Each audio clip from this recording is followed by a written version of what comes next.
Hi viewers, ఈరోజు మనం తెలుగింటి స్పెషల్ చింతపండు పులిహోర డీటెయిల్గా ఎలా తయారు చేసుకోవాలో చూసేద్దాము. ముందుగా మనం మెయిన్గా రైస్ అనేది మంచిగా ఉడికించుకోవాలి. ఆ రైస్ సరిగ్గా కొలతలు లేకుండా వాటర్ ఎక్కువ పోసినా చేసినా కూడా పులిహోరలో మెయిన్ టేస్ట్ అనేది పోతుంది. కాబట్టి నేను 2 కప్పులు, ఏవైనా సరే మన ఇష్టం, 2 కప్పులు రైస్ తీసుకున్నాను. ఆ 2 కప్పులకి 4 కప్పులు, కరెక్ట్గా 4 కప్పులు నీళ్లు పోసి హై ఫ్లేమ్లో పెట్టి 3 విజిల్లు వచ్చాక తీసేసుకుంటే అన్నం చాలా పొదునుగా ఉంటుంది. అలాగే అన్నం కూడా మెత్తగా ఉడికి పొడిలాడుతూ ఉంటుంది. మనం ఆయిల్ కానీ ఇంకేం అప్లై చేయవసరం లేదు. అలా తీసుకున్న తర్వాత ముందుగా మనం ఒక పెద్ద బేస్ని తీసుకుని దాంట్లో కరివేపాకు వేసుకుని, ఆ కరివేపాకు పైన వేడివేడి అన్నం మొత్తం అంతా కూడా వేసి కొంచెం చల్లారిన తర్వాత మనం పసుపు తీసుకుని ఆ పసుపులోనే కొంచెం ఆయిల్ పోసుకుని మిక్స్ చేసుకుని మొత్తం అంతా కలిపి అప్పుడు మనం అన్నాన్ని కలిపితే ఏమవుతుందంటే పసుపు అనేది అన్నం మొత్తం అంతా కూడా పడుతుంది. అక్కడక్కడ గడ్డలుగా కాకుండా మొత్తం అన్నం మొత్తం అంతా కూడా మంచిగా పట్టి ఈ అన్నం అనేది బిరుసుగా అవుతుంది. చిమిడిపోయినట్టుగా కాకుండా మెత్తగా కాకుండా పొడిలాడుతూ చూడడానికి కానీ తినడానికి కానీ చాలా బాగుంటుంది. ఇలా కరివేపాకు చూసారా, వేడి వల్ల కరివేపాకు అనేది మగ్గిపోయి ఆ స్మెల్ అంతా కూడా రైస్కి పడుతుంది కరివేపాకుది. అలా మొత్తం అంతా కూడా మనం మొత్తం కరివేపాకు మొత్తం అంతా కూడా మిక్స్ అయిపోయి మొత్తం అంతా వేసినాక పసుపు అంతా కలిపేసేసుకొని ఇలా ఉండలు అనేది ఎక్కడా లేకుండా మొత్తం అంతా వేడి మీదే కలుపుకోవాలి. చల్లారిపోయినా కలుపుకోకూడదు. అలా కలుపుకొని పక్కన పెట్టుకున్న తర్వాత నేను 2 కప్స్ వేసుకున్నాను కాబట్టి రైస్ ఒక 12-13 పచ్చిమిర్చి, ఒక 10 ఎండుమిర్చి వేసుకుని ఫ్రై చేసుకుంటున్నాను. ఏంటంటే మనం అందరూ కూడా తాలింపు మొత్తం అని కలిపి వేసేస్తారు కదా, అలా మొత్తం అని కలిపి వేయకూడదు. ఫస్ట్ ఎండుమిర్చి పచ్చిమిర్చి సపరేట్గా వేయించుకుంటే అప్పుడు మనకి కరెక్ట్గా ఫ్రై అవుతాయి ఎండుమిర్చి పచ్చిమిర్చి అనేది. మనం అన్నీ కలిపి వేస్తే ఏమవుతుంది, తాలింపు మాడిపోతుంది, పచ్చిమిర్చి ఎండుమిర్చి ఏగవు.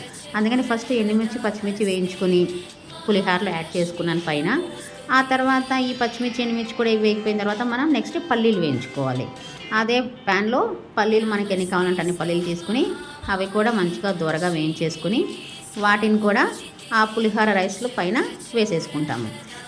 అవి కూడా మొత్తం పల్లీలు కూడా యాడ్ చేసుకున్న తర్వాత నెక్స్ట్ ఆవాలు వేసేసుకుని, ఎప్పుడైనా సరే మనకి ఆవాలు అనేవి చిటపట్లాడి వస్తే అప్పుడు దాని టేస్ట్ అంతా కూడా వస్తుంది.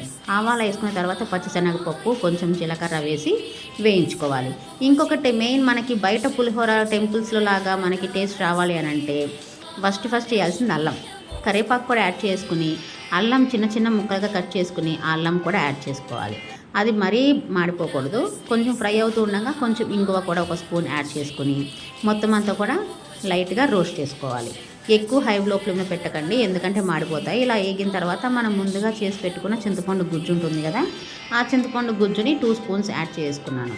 అంటే 1 కప్పుకి 1 స్పూన్ అన్నట్టుగా వేసుకుని ఆ తాలింపులో వేసి మొత్తం అంతా కూడా ఫ్రై చేసుకుంటున్నాను. అలాగే దాంతోపాటే సాల్ట్ కూడా వేసి బాగా లో ఫ్లేమ్లో పెట్టి అడుగంటకుండా మొత్తం అంతా కూడా మిక్స్ చేసి కొంచెం సేపు ఆ నూనెలో అనేది వేయించుకుంటూ ఉన్న తర్వాత స్టవ్ ఆఫ్ చేసి మనం ఆ పేస్ట్ని తీసుకెళ్ళి ఆ రైస్లో వేసేసుకుని మిక్స్ చేసుకోవాలి. అలాగే గీ కూడా కొంచెం యాడ్ చేసుకుంటే చాలా టేస్ట్ వస్తుందండి. మనం నైవేద్యం పెట్టేటప్పుడు అమ్మవారికి కానీ మనం పండగలకప్పుడు కానీ నైవేద్యం పెట్టేటప్పుడు నెయ్యి కంపల్సరీ కదా, అందుకని దీంట్లో వేసుకుని చేసుకుంటే టేస్ట్ ఉంటుంది. అలాగే నైవేద్యం పెట్టడానికి కూడా బాగుంటుంది. ఇలా మొత్తం అంతా కూడా మంచిగా ఈవెన్గా మొత్తం అంతా ఎక్కడ గడ్డలు కానీ ఏమీ కానీ లేకుండా మొత్తం అంతా చితుక్కొని చేయాలి. మనం ఏంటంటే కలిపేటప్పుడు అన్నం అనేది మొత్తం అంతా చితిపేయకూడదు. పైన ఏళ్లతో మాత్రమే కలిపితే ఎంతో టేస్టీ అయిన పులిహోర రెడీ అయిపోతుంది. బాగుంది, ట్రై చేసేసి చూడండి. Thank you for watching.